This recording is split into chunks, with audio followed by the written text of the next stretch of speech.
So after torturing my family to stay at 2 Harvest Hosts in Rexburg, Idaho, and where were we? Three Forks, Montana at a brewery.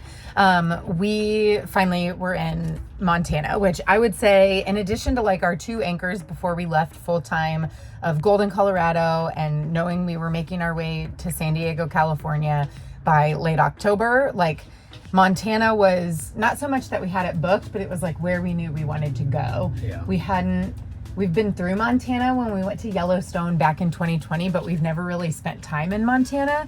And I think just both of our personalities and love being outside and nature. And even though we both are very social extroverts and in theory like other people, we also really like our space.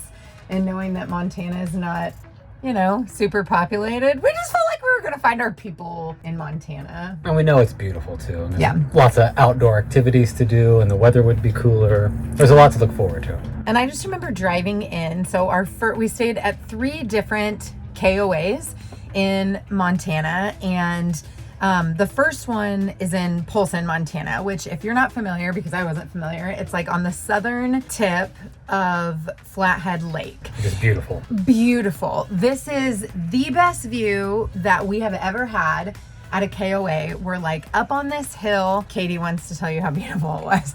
We're up on this hill and overlooking the lake. And there were like these, I love like rocking chairs and swinging chairs. I think it's the little old lady in me maybe, but every RV site had these beautiful yellow like rocking chairs, and it's literally overlooking the lake. Yeah. The lake. It was gorgeous. So from the second we got there, I think even though it was 2 really long drive days and boondocking to get there, which can be kind of stressful, especially for our family, the first impression of Montana was just that it was absolutely stunning. This lake is like surrounded by mountains. And my second impression of Montana was huckleberry everything. Everything is huckleberry. We were very unfamiliar with that. I actually ended up learning a lot about huckleberry, which is kind of exciting. I didn't realize that you can't commercially grow huckleberries. And so people are literally out there with the bears in the mountains trying to get these huckleberries, but it's super a Montana thing. And they put it in everything from like yogurts to jams to pancake mix. Syrup. But I remember when we checked in at the KOA, I asked her, because I'm like looking in this little shop in the office and I'm seeing huckleberry everywhere, and this was a fairly new concept to me. I've never tried it, didn't know what it tasted like, had nothing to compare it to. It kind of looks blueberry-ish, but it really has its own unique flavor. But I'd never tried huckleberry, so I asked her, I'm like, okay, for someone who's not familiar with huckleberry, like I need that first time experience. If I'm only going to try it once, what should I have? And like without missing a beat, she tells us the name of this restaurant in like downtown Polson, and she's like, get their ice cream with or without fudge. So that's what we did. You didn't even try it. Oh, if you guys don't know, Justin is like Mr. Discipline with not having sugar, but the rest of us tried it, and we really liked it, and it was all we saw, I would say, for like the whole next month. Everywhere we went was huckleberry. People ask me a lot, like, how much of your trip is planned out? How far do you know where you're going? And we've kind of already talked about that. We had like these anchor locations, which we're slowly running out of. We're having lots of parks, a national park, cities, a city because we have an event, or places we've never been. And then as far as activities, like some I'm trying to think ahead if I already know, because I've been told like you need a reservation for this, like you kind of have to look ahead. But for the most part, as we're driving to a place, I'm on my phone like with the national park app, like what do we need to know, where are we going to stop? I have Googled like top free things for families to do in city everywhere we've gone. And so one of the things that I found outside of Polson is the Kerr Dam. And do you remember what happened when we went to the Kerr Dam? Yeah. Do you want to tell? A couple having some fun by the rocks without their pants on. We made a wrong turn. Well, actually, we just missed our turn to go to the actual like lookout of the dam. Wrong side of the dam. Yeah, we went to like the bottom of the dam, and I think that is a not frequently visited part of this tourist attraction. Luckily, our kids didn't catch on. No. But that was, sorry about that. If you ever watch this video and that was you, they won't. No, they're not here. Different channel. We did make it. We did make it to the dam, and earlier that day was really fun because a couple weeks ago I published a video about homeschooling and what we're doing, and I am hardly an expert, but I love when I can find activities like that where I'm not even the most creative person in the world, but I go, okay, we're going to see a dam, like we need to watch a couple YouTube videos about like what is a dam, what does that do, Not what's a single the purpose. damn guide in the whole place. Go in the damn bathroom. He's here for the dam jokes. I mean dad jokes. Self-guided. Stop. So we watched some YouTube videos about that. It's actually kind of a little bit of a environmental issue about humans using dams, and it's a really small percentage of dams that actually provide power, and most of them cause a big environmental impact. So we got to talk about that and started talking about ethics and morality, and it just started this big conversation. But also more fun was we did a science experiment about it. So we learned about the original dam creators, beavers. But then I said, okay, we're gonna make a dam, and I took these bins that we have that we use for washing our dishes every night. If you haven't seen that video, we've got one of that too, the cleanup committee. But I gave each of my kids one, and I said, you can go find anything inside the RV, but it has to be something we already have or something out in nature, leaves, sticks, whatever you want. But I was like, your goal, I'm gonna dump water in one side, and your goal is to like prevent it from getting to the other side, or at least really slow it down. And we actually had some marshmallows from an experiment that Daphne had done in her online school, Sora, and they used that, and I think it turned out pretty cool. So it was a damn good time. There you go. Bed. We just tried to make a dam. You made a dam? Yep, because we're gonna go see a dam. We learned about beavers' dams. Tell us about this experiment. Did it work? No. No, it definitely slowed down the water though. It slowed it down. See, it didn't all flood. Pretty good. Here's Audrey's. What'd you learn about dams? Anything? Why do humans build dams? I don't know. To make electricity and to slow down the other side. Why do beavers build dams? To slow down the other side. So Beavers. they can swim. Yeah. Are dams beavers' houses?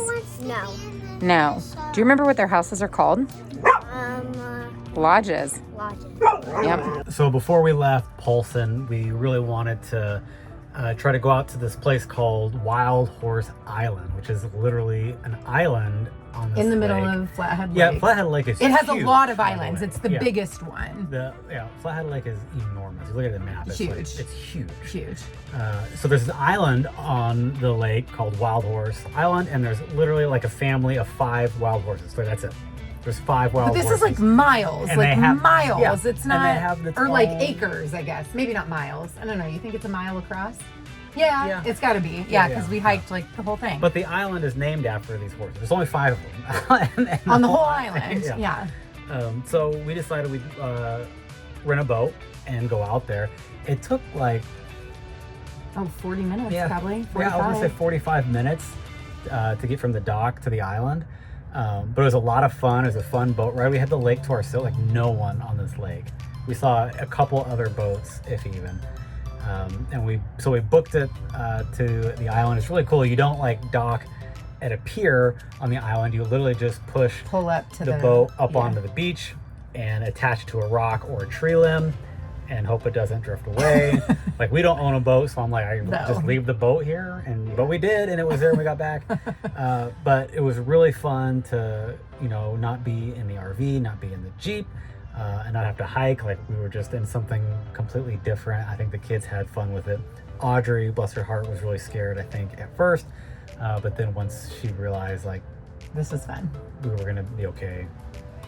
They all had a blast. It was one of the best days I think we've had as a family. Yeah, it was really memorable. I think just having the lake to ourselves, doing something completely different, renting a boat and driving to Wild Horse Island on a huge lake. The island's beautiful. We hiked around for a couple miles. At least. And we kept talking about, like, we better see these horses. But it's a big island, and there's only 5 horses, and the weather's changing. Like, I don't know. The odds of us seeing the horses felt like it was shrinking, like, every As we were hiking. Yeah, as we're getting closer to where we left the boat, I'm thinking we're not going to see these horses. Like, we looked everywhere. We had walked across a family of deer. Kind of really funny. I found the dad up at the top of the mountain, and I pointed him out. I found him. No, I found the dad. What? Yeah, we were looking, and I'm like, guys, look. And Lauren even made a comment. She's like, your dad's really good at finding wildlife like that, but not as good as my dad. Which is true. Her dad is an expert. That is not how I remember the story going at all. That's pretty the sure story. I found him. Well, I definitely found what's because coming I was up taking next. pictures of them. I was ahead of the group, and I was taking pictures of them when they came up to me. You just stay So- tuned, because Yeah. I did not find his wife and kids. His wife and kids were found further up us. the trail. And someone They found heard them. us. Yeah, it's kind of funny. So we Dad was startled up on the them. mountain hanging out, eating, I don't know, he was at work. And then Mom was with the kids around the bend at the bottom of the mountain. Typical. It's kind of funny. Mm-hmm. So we did see this family of deer, but then, like, towards the end, like I said, we did actually find the wild horses, but we weren't even together. I found She the did. wild There you horses go. from the top of the I lookout found- mountain, which we didn't. Everybody's It's like, true. we don't have time. We're tired. We're not doing it. And Henry and I are like, we're going to the top of the mountain. And we get to the top, and we're like taking a family picture, and people start moving to walk down. And I'm like, I see them off towards the water in the total opposite direction where we've been hiking all day. Yeah. Like, the trail barely even extends over there. Yeah. And then we had to make a decision, like, do we want to hope that they're staying put and go hike towards them to get closer? Which we did. Which we did. So or do we Lauren wanna go did back? find the wild horses. I did not find them. No, and we did not find them. Correct. Yeah. So we hiked I'll give down you the off deer. this peak, and once you're down off where we had can't hiked up, see, you can't see. 'cause You're you're on level level, ground. yeah. Now. So now we're like, okay, I'm pretty sure the horses were in That way. that direction. So we walked in that direction, and then we split up because Lauren I had to go chase Daphne. had to go chase Daphne, who had started going back the other way. She didn't know where we were headed. So I've got the little two with me, and I'm like, I'm pretty sure the horses are over here. And we wind up off the trail. And so now I'm like, well, hopefully Lauren will... Yeah, there's no cell phone reception. Yeah. So we find the horses. We start taking pictures. Lauren finds us. We had a really cool moment where we got to watch these 5 horses graze in the field and eat grass. And it was really cool and epic, and kind of just made the whole day come together. Definitely a must do. Like, if you go to this area, like Flathead Lake to me just felt so delicious. I felt comfortable. It wasn't even a sense of like looking at property and we should live here, or I hope to come back. It was just this sense of like, I don't want this to end. Yeah. And I remember I made a Facebook post while we were there. Like, I felt a deep sense of gratitude. Like, it just felt so beautiful there. It was also special because we had our very first birthday in the RV while we were in Polson, and it was Katie's birthday. Katie turned 3. She left. The cat's in here. He's gonna have the next birthday. But so that was really cute. We sang happy birthday to Katie and bought her a toy that she demolished in like 4 seconds. And so that was a good time. We have our first RV birthday today. Audrey, whose birthday is it? Katie. Katie!